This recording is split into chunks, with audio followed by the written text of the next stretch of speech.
Okay, so my name is Olivier Elzingre. I'm a teacher at Q High School. And sorry, Olivier Elzingre. That's right, because I know you've said it on your podcast, and your pronunciation was actually pretty good. I was all right with it. But anyway, so I teach French at Q High School, and I mean it's a job that I absolutely adore, and I've been there for 14 years. I'm doing a PhD at Monash University at the moment on the motivation to study foreign languages, and I specifically look at students who are going to France on exchange. I'm in the latter part of that. I'm in the writing stages, but as a part-time PhD student, I still have a good 2 years to go. So don't hold your breath. Things that you can ask me about, things I've just mentioned, and also tennis and whiskey, which I'm very passionate about. Okay.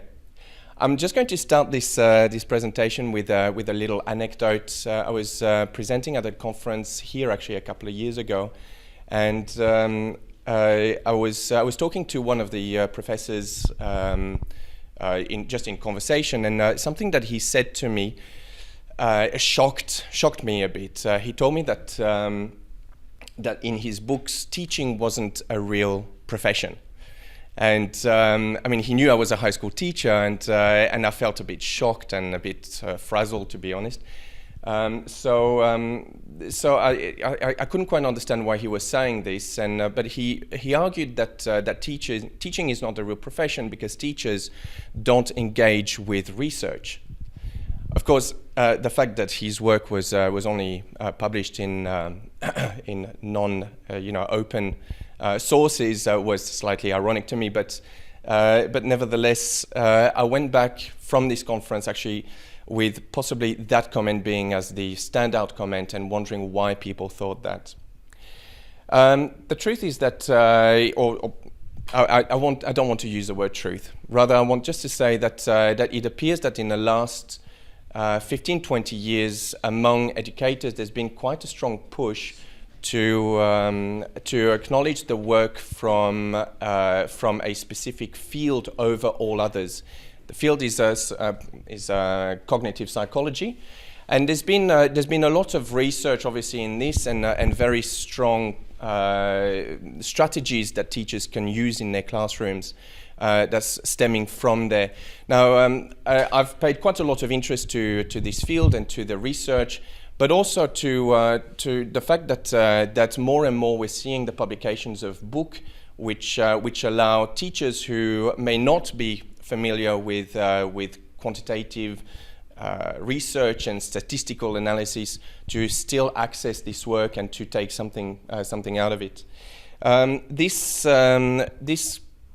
push for cognitive psychology is really part of maybe what I would say a larger discourse in education, which sort of hails the statistical analysis. Basically, we trust numbers basically, but that always sort of brings me back to the idea that. As Plato used to say, that the essence of things is in numbers, and okay, I mean that's something, but from 2,500 years ago to now, I think we probably need to move on. One of the things that I have an issue with in terms of only looking at this type of evidence is that by trusting only statistical analysis, it actually immediately pushes away the work that we do as teachers in the classroom. We don't need to only focus on this type of strategy to actually value the work that we do, and particularly if we are talking about evidence, we want to be able to actually look at other types of evidence. Not just statistically based ones. One of the people that I've been following a little bit is Joan McEachen, who's New Zealand based, and I really like what she initially says in this quote. This is taken from the EduChange podcast, season 5, which was published just a few months ago. She says that we want to move from evidence-based practice to practice-based evidence. So I'll just give you just a second there because it's just a little little twist there, but basically what she's saying is that we want to not only look at evidence that has been collected, analyzed, and interpreted by people who do not belong necessarily inside our classrooms. I like this last paragraph here. So instead of it always being somebody else telling me what works with other kids somewhere else in the world, I want to know as a teacher that what works for me, and for my kids right here in front of me. What Joan McKeegan is saying here is that we need to actually look at the context of our teaching. This is obviously something that I would reckon is primordial to our job. We don't have, a macro group of students in front of us when we're teaching. We have 25 kids, and each of them are individuals with individual needs, and only us as teachers right there in front of them, engaging with them directly, can be directly or immediately in tune with that. Jeff Masters would agree with Joan McKeegan.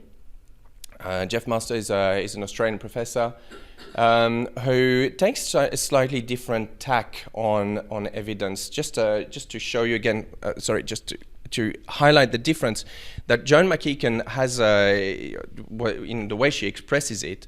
There's a chronological thing. You first inform yourself of the evidence to be able to build your own perception of it and what it means to be a teacher in a classroom. For Jeff Masters, the evidence-based practice depends on the full integration of practitioner-collected evidence and external research. Jeff Masters highlight that teacher's voice is one that is not frequently heard in decision making and in policy making, and obviously this is something that us as a Teach Meet and as people who do engage with research, we might want to become a little bit more vocal about. In terms of coming back to the comment that was made to me a couple of years ago on the fact that teaching wasn't a real profession, it's part of a discourse which argues that teachers are in a state of deprofessionalization, and it is something that bothers me enormously because it implies basically that we can't really trust teachers to gather evidence and to analyze and to interpret evidence in order to draw some proper strategies to take back into our classes. If we can only trust what is outside of classroom, we cannot be considered complete professionals, and that's the argument from this guy. But as you can see, Joan McKeegan and Jeff Masters would actually not agree with that and want to raise the status of teachers. As a last quote, I wanted to quote Linda Darling Hammond, that talks specifically about the professionalization of education. And she highlights two areas that we might want to focus on, and one of them is collective control and the other one collective responsibility. You can see here in the last paragraph of this quote that this means not only peer review of practice, but also a reconception of administration as support function rather than a mechanism for the control of teaching. That sounds quite revolutionary, and perhaps we're going to see teachers in the street as a consequence of this. But you can see how we do have the expectation that the administration of schools is not simply to administer or to tell us exactly what the strategies that we should be using, or to standardize everything that happens in a classroom, but rather to actually trust what we are doing and that we are trained people in a real profession and we know what we are doing. There is, however, an issue in terms of what Joan McKeegan particularly was saying, and I think that that specific issue is how do we ensure that teachers engage with the research because the idea is not to eliminate the research from our practice, but really to inform ourselves. So, in conclusion, I just wanted to say that the engagement with evidences provided by research is only important if teachers consider the evidence from their own practice. It is an ecology. You know, we tend to see research as something that is outside somehow of the practice, but we need to integrate this, as Jeff Masters is saying. We need to actually understand that we are not outside of this process of evidence seeking and data collection. We are the people who collect this data.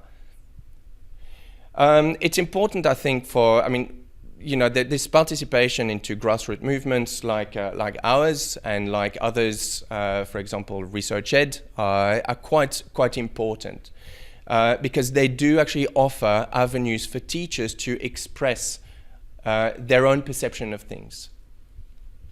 I think that nobody here, I reckon, would disagree to the fact that we can go back to our classrooms, we can go back to our schools and promote the discussion on research and promote participation in grassroots movements like this one.